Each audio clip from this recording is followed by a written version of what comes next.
बिस्मिल्लाहिर्रहमानिर्रहीम। अस्सलाम वालेकुम स्टूडेंट्स। Exercise 1.5 linear algebra. आज हम थ्योरम 1.5.1 डिस्कस करेंगे। इस थ्योरम में बेसिकली हमने जो काम करना है वो लास्ट लेक्चर में हम डिस्कस कर चुके हैं। बेसिकली वो क्या था कि सपोज आपके पास एक मैट्रिक्स है ए 1 2 3 4 सपोज। इस पे आपने एक रो ऑपरेशन किया, आपने इसको स्केलर से R1 को मल्टीप्लाई किया, तो आपके पास रिजल्टेंट क्या आएगा? 1 2 4 3 4। R1 की एंट्रीज 2 और 2 टाइम्स 4। अब हमने ये सीखा है कि एलिमेंट्री ऑपरेशन को यूज़ किया जा सकता है ए के ऊपर रो ऑपरेशन करने के लिए। ये लास्ट वीडियो में हमने डिस्कस किया है। यानी यहाँ पे आपने ये काम ना करें, थ्रू एलिमेंट्री मैट्रिक्स ये फंक्शन परफॉर्म करें। तो यही चीज़ आपको ये थ्योरम 1 बताता है। सपोज आपका एक एलिमेंट्री मैट्रिक्स है, वो कैसे मिलेगा? आइडेंटिटी मैट्रिक्स पे आपने एक स्केलर मल्टीप्लाई किया, यानी आई अगर आपके पास है 1 0 0 1, तो आपने 2 टाइम R1 किया, तो आपके पास ये एलिमेंट्री मैट्रिक्स आ गया, राइट। अब ई ए का क्या रिज़ल्ट आएगा? ई ए का रिज़ल्ट सेम यही आएगा जो इस रो ऑपरेशन के अगेंस्ट आया है। वो कैसा होगा? ई इज़ 2 0 0 1 और ए इज़ 1 2 3 4। करके देखते हैं। 2 2 times 1 2 0 multiply 3 is 0। First row second column 4 0 into 4 0 0 into 1 0 3 into 1 3 0 into 2 0 1 into 4 is 4। आप देख सकते हैं, अगर आप इस एलिमेंट्री रो ऑपरेशन के बाद ए का आंसर देखें और ई ए का आंसर देखें, दोनों आंसर्स ये वाला और ये नीचे वाला ई ए की प्रोडक्ट वाला ये सेम है। तो यही आपका थ्योरम आपको बता रहा है। वो ये कह रहा है, अगर आप स्टेटमेंट देख लें कि इफ़ द एलिमेंट्री मैट्रिक्स ई, जो कि मैंने आपको नीचे लिख के बताया है कि ई किस तरह का मैट्रिक्स था, कैसे मिलता है? By performing a certain row operations on I का ऑर्डर एम है यहाँ पे, and E A is an M cross N matrix, M A का कोई भी ऑर्डर हो M cross N, then the product E A की प्रोडक्ट जो होगी वो ऐसा मैट्रिक्स होगा, बिल्कुल इसको आप रिलेट करें अपनी एग्जांपल के साथ। ई आपका कोई एलिमेंट्री मैट्रिक्स है, जो कि मैंने यहाँ पे आपको एग्जांपल में बताया, दिस वन, जो कि मिला है आपको, that results from a certain row operation on I. Certain row operation is 2R1। E मिल गया। ई ए का जो आंसर है, the result is same as if the same row operation is apply on A. ये technical बात है, ये आप समझेंगे कि the product E A is the matrix that results when this same row operation is performed on A. यानी इसका result और ए पे जो ऑपरेशन परफॉर्म करने के बाद रिजल्ट आएगा वो सेम होगा। यानी ए पे ऑपरेशन किया उसका रिजल्ट और ई ए के बाद जो रिजल्ट आएगा वो सेम होगा। आई होप ये पॉइंट आपको थ्योरम का क्लियर हो गया होगा। अब हम बढ़ते हैं थ्योरम नंबर 2 यानी 1.5.2। अच्छा, सेकंड थ्योरम स्टार्ट करने से पहले मैं आपको उस थ्योरम में जो काम होगा वो एग्जांपल्स के थ्रू समझा देती हूँ। Theorem number 2 basically elementary matrix का ना इन्वर्स बताएगा आपको। पहले उसने 1 थ्योरम में बताया एलिमेंट्री मैट्रिक्स करता क्या है। वो किसी भी मैट्रिक्स में उस एलिमेंट्री मैट्रिक्स को किसी मैट्रिक्स से प्रोडक्ट करते हैं और वो सेम रिजल्ट देता है जो कि सिंगल मैट्रिक्स पे आप ऑपरेशन से हासिल कर सकते हैं। यानी प्रोडक्ट आपको किसी भी मैट्रिक्स पे ऑपरेशन करके देती है, इन शॉर्ट। अब सेकंड थ्योरम में ना आपको एलिमेंट्री मैट्रिक्स का इन्वर्स बताएगा कि वो इन्वर्स कैसे होते हैं। एलिमेंट्री मैट्रिक्स तो आपने सीख लिया, अब उसका इन्वर्स भी सीखना है कि क्या होगा। अगर आप देखें तो if I is an identity matrix. Suppose आप 3x3 का मैट्रिक्स ले लें, 1 0 0 0 1 0 0 0 1। अच्छा, यहाँ पे हमें अगर आई के बाद हम इस पे ऑपरेशन करते हैं 3R2 सपोज, यानी एलिमेंट्री मैट्रिक्स हमें हासिल होता है 3R2 से, तो 1 0 0 0 3 0 0 0 1, एक ये आ गया, राइट। उसके बाद अगर आप आई पे एक और ऑपरेशन लगाएं, यानी कोई और मैट्रिक्स हासिल करें, एलिमेंट्री मैट्रिक्स, इसी आई पे एक ऑपरेशन आप करें 1/3R2, उसी का रिवर्स करें, जो ऑपरेशन आपने किया हुआ है ना उससे अलावा नहीं आपने करना, उसी का रिवर्स ऑपरेशन उसी रो पे आपने करना है, ठीक है। यानी रिवर्स ऑपरेशन अगर आई पे करें तो आपके पास एक और एलिमेंट्री मैट्रिक्स आएगा, क्योंकि हम इन्वर्स की बात करें तो हम इन्वर्स ऑपरेशंस के साथ ही काम करेंगे, ठीक है, क्योंकि हम इन्वर्स अब से ई नॉट से रिप्रेजेंट कर लें। एक एलिमेंट्री मैट्रिक्स आया इस ऑपरेशन से, एक और एलिमेंट्री मैट्रिक्स आएगा उसके इन्वर्स ऑपरेशन से। अगर वो आई पे अप्लाई किया जाए तो वो कुछ इस तरह का होगा,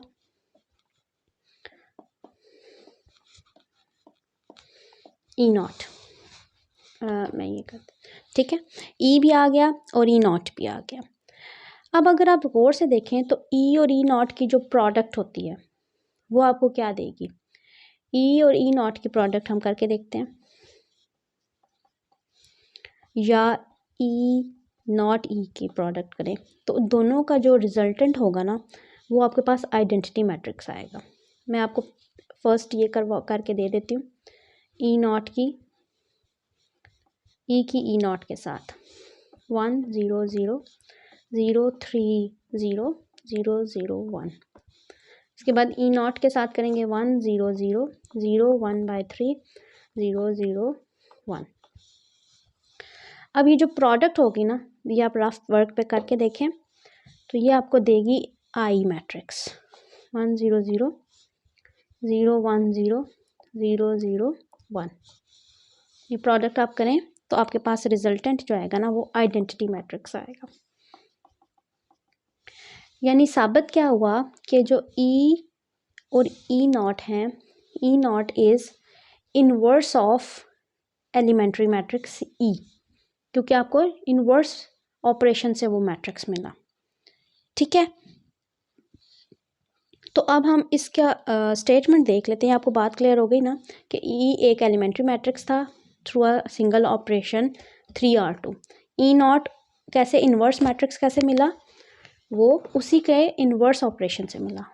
तो एक एलिमेंट्री मैट्रिक्स है और एक उसका इन्वर्स है, दोनों की प्रोडक्ट अगर ये ई इसका इन्वर्स है तो फिर उनकी प्रोडक्ट हमेशा आइडेंटिटी मैट्रिक्स आनी चाहिए। जैसे कि हम कहते हैं कि ए को एक इन्वर्स से मल्टीप्लाई करें, प्रोडक्ट करें मैट्रिसेस की, तो आपके पास हमेशा आइडेंटिटी मैट्रिक्स आता है, राइट। तो स्टेटमेंट लिखते हैं थ्योरम 2 की। स्टेटमेंट है कि एवरी एलिमेंट्री मैट्रिक्स, कोई भी एलिमेंट्री मैट्रिक्स जो है वो इन्वर्टिबल है। ये तो आपने नोट के फॉर्म में भी याद रखना है कि कोई भी एलिमेंट्री मैट्रिक्स की करेक्टरिस्टिक क्या है कि वो हमेशा क्या होता है, इन्वर्टिबल होता है, उसका इन्वर्स एग्जिस्ट करता है, ठीक है। And the inverse is also an elementary matrix, और जो उसका इन्वर्स होगा ना उसी एलिमेंट्री मैट्रिक्स का, हर मैट्रिक्स का उसका इन्वर्स एग्जिस्ट करता है अगर वो इन्वर्टिबल है तो उसका जो इन्वर्स होगा ना वो भी एक एलिमेंट्री मैट्रिक्स होगा, और उन दोनों की प्रोडक्ट आपको क्या देगी, आइडेंटिटी मैट्रिक्स, जो मैंने आपको एग्जांपल में पहले करवा दिया। अच्छा, अब वो एलिमेंट्री मैट्रिक्स और इन्वर्स मैट्रिक्स आएंगे कैसे, वो देख लेते हैं कि एलिमेंट्री मैट्रिक्स का इन्वर्स कैसे मिलता है आपको, ठीक है। वैसे तो आप किसी भी मैट्रिक्स का इन्वर्स निकालते हैं, बहुत सारे तरीके आपने सीखे हैं, लेकिन एलिमेंट्री मैट्रिक्स का इन्वर्स कैसे मिलेगा आपको, मैंने एग्जांपल में करके बताया भी आपको। स्टेटमेंट में प्रूफ देख लें, प्रूफ इसका थ्योरम ही है। If capital E is an elementary matrix, हमें पता है कि वो कैसे मिलता है, then E results by performing some row operation. E हमें कैसे मिलेगा, कोई रो ऑपरेशन करने से, किस पे, आइडेंटिटी पे। ये तो हमें बहुत दफ़ा हम डिस्कस कर चुके हैं कि ई कैसे मिलेगा। Let E naught be the matrix. E naught एक ऐसा मैट्रिक्स है जो results when the inverse of this operation. कौन सा ऑपरेशन? जो आपने ई हासिल करने के लिए एक ऑपरेशन किया था, रो ऑपरेशन आई पे। तो ई नॉट कैसे मिलेगा? उसी ऑपरेशन का आपने इनवर्स अप्लाई करना है ऑन आई, ठीक है। जो अब उस ऑपरेशन को आपने चेंज नहीं, ऐसा नहीं कि आपने पहला जो ई हासिल किया एलिमेंट्री मैट्रिक्स वो आपने किसी स्केलर से हासिल किया हो प्रोडक्ट के साथ, लेकिन दूसरा जो आप कर रहे हो वो दूसरा ई नॉट हासिल करने के लिए कोई और ऑपरेशन नहीं, आपने उसी का ही इनवर्स लगाना है, जैसे कि पहले एग्जांपल मैं आपको बता चुकी हूँ, ठीक है। तो इस तरह से आपके पास उसका इन्वर्स आ जाएगा और वो इन्वर्स भी उसका एलिमेंट्री मैट्रिक्स होगा, और एंड पे उस पर रिजल्ट उसने लिखा हुआ है कि इन्वर्स मैट्रिक्स की प्रोडक्ट जो है वो आपको क्या देगी, वापस आइडेंटिटी मैट्रिक्स देगी, ठीक है। अच्छा जी, इसके बाद हम बढ़ते हैं क्वेश्चन नंबर 1 का कुछ मैंने पार्ट्स स्किप किए थे, वो हम परफॉर्म कर लेते हैं पहले, उसके बाद हम क्वेश्चन नंबर 3 सॉल्व करते हैं। इसको देखें तो ये बिल्कुल जो भी हमने थ्योरम किया है ना उससे रिलेटेड मैट्रिक्स है। हमने इस क्वेश्चन नंबर 1 के में चेक करने थे मैट्रिसेस के वो एलिमेंट्री हैं या नहीं। तो अभी थोड़ी देर पहले आपने थ्योरम नंबर 2 की स्टेटमेंट की है, वो ये की है कि हर एलिमेंट्री मैट्रिक्स जो होता है ना वो इन्वर्टिबल होता है, यानी कोई भी एलिमेंट्री मैट्रिक्स जो होगा उसका इन्वर्स एग्जिस्ट करेगा। यहाँ पे अगर आप गिवन मैट्रिक्स देखें तो इसकी रो 3 की सारी एंट्रीज 0 हैं, तो जब भी सामने देख के फ़ौरन आपको जो भी 0 एंट्रीज वाला मैट्रिक्स होता है जिसमें किसी एक रो की पूरी एंट्रीज या कॉलम की 0 होती हैं, तो आप कहते हैं कि वो इन्वर्टिबल नहीं है। तो आप इसमें कुछ नहीं चेक करेंगे, आप सिंपली लिख देंगे कि this is not an invertible matrix elementary matrix because its inverse does not exist, ठीक है। तो इसमें आपने सिंपली लिख देना है not an elementary matrix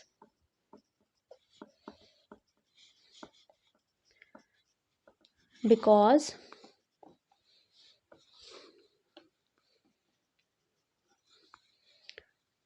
given matrix is not invertible। ये तो बात आपको पता है ना कि ये इन्वर्टिबल क्यों नहीं है। आप देखें ना कि इसका डिटर्मिनेंट जो है ना, सपोज ये ए है, तो डिटर्मिनेंट ऑफ ए क्या होगा? इसका डिटर्मिनेंट कैलकुलेट करना आपको आता है ना। आपने फर्स्ट रो जब डिटर्मिनेंट में आप इसको लिखेंगे 1 1 0 0 0। जिन बच्चों को नहीं पता उनके लिए मैं ये बता देती हूँ सॉल्व करके। ये डिटर्मिनेंट है और इसका डिटर्मिनेंट अगर आप इसको एक्सपेंड करते हैं तो आप इसको एक्सपेंड करेंगे फ्रॉम दिस रो, तो वो 0 इंटू 0 माइनस 0 इंटू 1, तो वो 0 हो जाएगा। डिटर्मिनेंट इसका क्या हो जाएगा? 0। So this is not an invertible matrix, इसका इन्वर्स एग्जिस्ट नहीं करता। अच्छा जी, अब इसके बाद हम बढ़ते हैं क्वेश्चन नंबर 1 के डी पार्ट में। उसमें मैट्रिक्स है 2 0 0 2। मैं एंट्रीज लिख देती हूँ इसकी 0 1 0 0 0 0 1 0 एंड 0 0 0 1। अब इसमें आप देख लें कि क्या ये एलिमेंट्री मैट्रिक्स है। तो आप देख सकते हैं कि ये और ये अगर तो यहाँ पे 2 से मल्टीप्लाई हुई है ना R1 से, तो यहाँ पे 0 होना चाहिए, क्योंकि फर्स्ट रो क्या होती है 1 0 0 0 आइडेंटिटी मैट्रिक्स की। तो इस पर सिंगल रो ऑपरेशन नहीं हुआ हुआ, एलिमेंट्री मैट्रिक्स ही नहीं है। क्यों? क्योंकि इस पर 2 रो ऑपरेशंस के बाद ये मैट्रिक्स आपको मिला है। सिंगल रो ऑपरेशन होता तो 2 0 0 0 होता, ठीक है। तो this is not an elementary matrix because it can not be obtained by single elementary row operation, ठीक है। तो ये not an elementary matrix. Single row operation कैसे नहीं है? आप देखें ना, अब यहाँ पे देखें तो इसको आई बनाने के लिए आप क्या करेंगे? सबसे पहले आपको यहाँ पे 1 बनाना होगा, ठीक है। मैं आपको करके भी बता देती हूँ, जिन बच्चों को नहीं समझ आ रही वो देख लें। आई बनाने के लिए आप क्या करेंगे? सबसे पहले 1/2R1 करेंगे, 1 0 0 1 0 1 0 0 0 0 1 0 0 0 0 1। ठीक हो गया, ये हो गई बात। इसको मैं ज़रा इधर करके लिख लेती हूँ। अब इसमें आइडेंटिटी बनाने के लिए, इधर 0 बनाने के लिए आप क्या करेंगे, R1 माइनस R4 करेंगे, यानी 2 ऑपरेशंस के बाद आपको 1 0 0 0 0 1 0 0 0 0 1 0 और 0 0 0 1, ये आपको आइडेंटिटी मैट्रिक्स मिल गया। तो 2 ऑपरेशंस के बाद अगर मिल रहा है तो it means this is not an elementary matrix. Okay, अब बढ़ते हैं क्वेश्चन नंबर 3 की तरफ जाने। 3 की स्टेटमेंट कुछ इस तरह से है कि फाइंड अ रो ऑपरेशन, हमें एक रो ऑपरेशन इसमें से देखना है कि कौन सा ऑपरेशन हुआ है, and the corresponding elementary matrix, और एलिमेंट्री मैट्रिक्स भी बताना है जो कि गिवन मैट्रिक्स नज़र आ रहा है, that will restore the given elementary matrix. अब वो एलिमेंट्री रो ऑपरेशन बताना है जो कि हमें हमारे एलिमेंट्री मैट्रिक्स को वापस किस में दे दे, आइडेंटिटी मैट्रिक्स बना दे। ठीक है, तो बेसिकली हमने यहाँ से ढूंढ के निकालना है कौन सा रो ऑपरेशन हुआ है इस मैट्रिक्स के ऊपर। तो आप क्लियरली देख सकते हैं कि आपने फर्स्ट स्टेप करना यह है कि इसको आइडेंटिटी मैट्रिक्स बनाने की कोशिश करनी है। ठीक है, उसके लिए आप क्या करेंगे, हमें यहाँ पे क्या चाहिए, 0 चाहिए क्लियरली, तो आप R1 में ऐड करेंगे 3 टाइम्स R2, कुछ ऐसा ही होगा। तो हमें मिलेगा क्या, आइडेंटिटी मैट्रिक्स मिलेगा। वो किस तरह का होगा, 1 - 3 + 3 टाइम्स R2, तो 0 0 1। तो इसके लिए आप सिंपली क्या लिख देंगे, देयरफॉर गिवन मैट्रिक्स, रिजल्ट में आप लिखेंगे therefore given matrix must be elementary matrix, elementary matrix and is obtained। अब ये मैट्रिक्स आपको मिला कैसा होगा, आई पे क्या करने से, कह रहा है कि वो एलिमेंट्री ऑपरेशन बताएं जो रिस्टोर करे the given to the identity matrix, और ये हमें कैसे मिला होगा, एंड इज ऑब्टेन्ड बाय, यहाँ आप लिख लें obtained from I2 identity matrix of order 2 by row 1 में। अब आइडेंटिटी मैट्रिक्स पे क्या काम करेंगे तो ये मिलेगा, इसका रिवर्स होगा ना, क्योंकि आप आइडेंटिटी से इसमें जाना है, अभी तो आप ये 3 करके इससे आइडेंटिटी में आए हैं। तो I2 से कैसे मिला होगा, बाय R1 + -3 टाइम्स R2। ठीक है, तो ये आपने नीचे स्टेटमेंट लिखनी है कि ये I2 से आपको कैसे मिला होगा, ये I2 से उसका रिवर्स करके मिला होगा, क्योंकि I2 पे आप ये नहीं करेंगे, I2 पे ये माइनस के साथ आप ऑपरेशन करेंगे तब आपको ये एलिमेंट्री मैट्रिक्स मिला होगा। ठीक है, तो नेक्स्ट वीडियो में इंशाल्लाह नेक्स्ट पार्ट सॉल्व करेंगे, मिलते हैं नेक्स्ट वीडियो में। अल्लाह हाफिज़।